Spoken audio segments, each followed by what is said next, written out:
ચાલો આજે એક એવી વાત કરીએ જ્યાં ટક્કર હતી બે જુદી જુદી દુનિયાની. એક તરફ ગુજરાતના સૌથી શક્તિશાળી અને પ્રતાપી રાજા, અને બીજી તરફ એક સાવ સામાન્ય ગરીબ ડોશી અને એની નાનકડી ઝૂંપડી. હવે સવાલ એ છે કે જ્યારે રાજાના મોટા સ્વપ્નની આડે આ નાનકડી ઝૂંપડી આવે ત્યારે જીત કોની થાય? સત્તાની કે પછી એક અડગ સંકલ્પની? અને હા, આ કોઈ મનગઢંત વાર્તા નથી હો. આ તો આપણા પાટણની ધરતી પર બનેલો એક સાચો કિસ્સો છે. ન્યાયની એક એવી ગાથા જે આજે પણ એટલી જ પ્રેરણાદાયક છે. તો ચાલો આ ઐતિહાસિક વાતને જરા નજીકથી જાણીએ અને સમજીએ. તો આપણે વાત કરી રહ્યા છીએ પાટણના સુવર્ણકાળની. એ સમયના રાજા હતા સિદ્ધરાજ જયસિંહ. અને સિદ્ધરાજ એટલે માત્ર એક રાજા નહીં, એ એક વિઝનરી હતા, એક સ્વપ્નદ્રષ્ટા, જે પાટણને દુનિયાના નકશા પર મૂકવા માંગતા હતા. એમનું સૌથી મોટું સપનું હતું એક ભવ્ય તળાવ બનાવવાનું, સહસ્ત્રલિંગ તળાવ. જુઓ, આ કોઈ નાનું સૂનું તળાવ નહોતું, આ તો પાટણનું ગૌરવ બનવાનું હતું. કળા, સ્થાપત્ય અને એન્જિનિયરિંગનો એવો અદ્ભુત નમૂનો કે આવનારી સેંકડો પેઢીઓ એને યાદ રાખે. આખા શહેરની તરસ છિપાવવાની ક્ષમતા હતી એમાં. તો ભાઈ, કામકાજ શરૂ થયું. હજારો કારીગરો કામે લાગી ગયા. જમીન ખોદાવા લાગી, તળાવનો આખો નકશો તૈયાર થઈ ગયો. બધું જ એકદમ પરફેક્ટ ચાલી રહ્યું હતું. પણ એ ભવ્ય નકશાની બરાબર વચ્ચે એક નાનકડી અડચણ હતી. એક નાની અમથી ઝૂંપડી. અહીં સંઘર્ષ બે વ્યક્તિઓનો નહોતો, પણ બે વિચારધારાઓનો હતો. એક તરફ હતું એક વિશાળ અને ભવ્ય તળાવ, રાજાનો હુકમ અને આખા શહેરનું ભવિષ્ય. તો બીજી તરફ એક સાવ નાની, ગરીબડી ઝૂંપડી, જેમાં એક ડોશીમાના પૂર્વજોની યાદો વસેલી હતી. એ એમનું ભૂતકાળ હતો, એમનું સર્વસ્વ હતું. રાજાના મંત્રીઓ અને અધિકારીઓ એ ઝૂંપડીની માલિક એ વૃદ્ધ ડોશી પાસે પહોંચ્યા. એમને તો એમ જ હતું કે આમાં શું મોટી વાત છે, સમસ્યા તો બસ ચપટી વગાડતા જ ઉકેલાઈ જશે.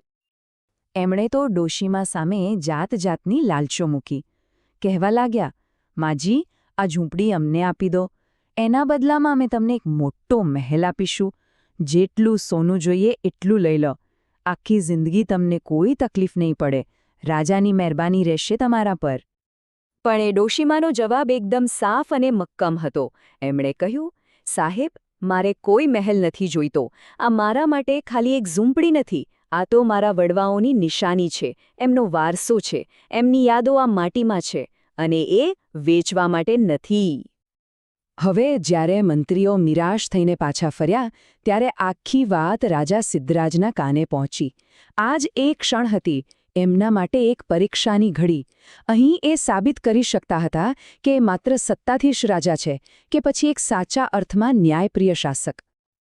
મંત્રીઓએ તો સીધી સલાહ આપી, મહારાજ, આટલું શું વિચારવાનું? બસ એક હુકમ કરો, હમણાં જ ઝૂંપડીને હટાવી દઈએ.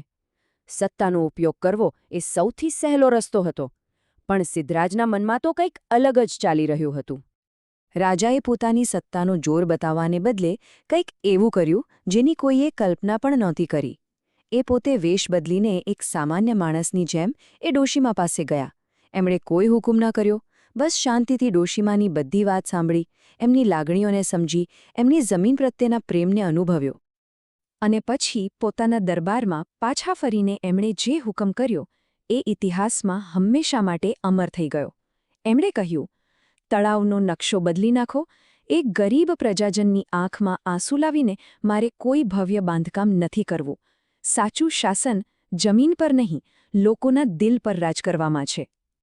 રાજાના એ એક વાક્યથી બધું જ બદલાઈ ગયું. જે એક ખામી બની શકતી હતી, એ હવે એક વારસો, એક લેજન્ડ બનવાની હતી. અને એટલે જ જ્યારે એ ભવ્ય સહસ્ત્રલિંગ તળાવનું નિર્માણ પૂરું થયું, ત્યારે એના આકારમાં એક નાનકડો વાંક રહી ગયો. એ ઝૂંપડીને બચાવવા માટે તળાવના નકશાને સહેજ વાળવો પડ્યો હતો. દુનિયાની નજરમાં કદાચ એ તળાવની ખામી હતી, પણ હકીકતમાં એ રાજાના ન્યાય અને માનવતાની સૌથી મોટી નિશાની હતી. એ વાંક આજે પણ આપણને યાદ અપાવે છે કે ન્યાય હંમેશા સત્તા કરતાં મોટો હોય છે. સંપત્તિ કરતાં સંવેદના વધારે કિંમતી હોય છે. અને સાચો શાસક એ જ છે જે પોતાની પ્રજાના સન્માન માટે પોતાના સૌથી મોટા સપનાને પણ વાળી શકે છે. સિદ્ધરાજ જયસિંહનું એ શસ્ત્રલિંગ તળાવ આજે ભલે એના મૂળ સ્વરૂપમાં ન હોય, પણ એ તળાવનો વાંક અને એની પાછળની આ ન્યાયની ગાથા આજે પણ જીવંત છે. આ તો પાટણના ભવ્ય ઇતિહાસનું માત્ર એક પાનું હતું. જરા વિચારો, વનરાજ ચાવડા કે પછી મૂળનાથ સોલંકી જેવા બીજા મહાન શાસકોના સમયમાં ન્યાય અને શક્તિની આવી કેવી અનોખી કસોટીઓ થઈ હશે.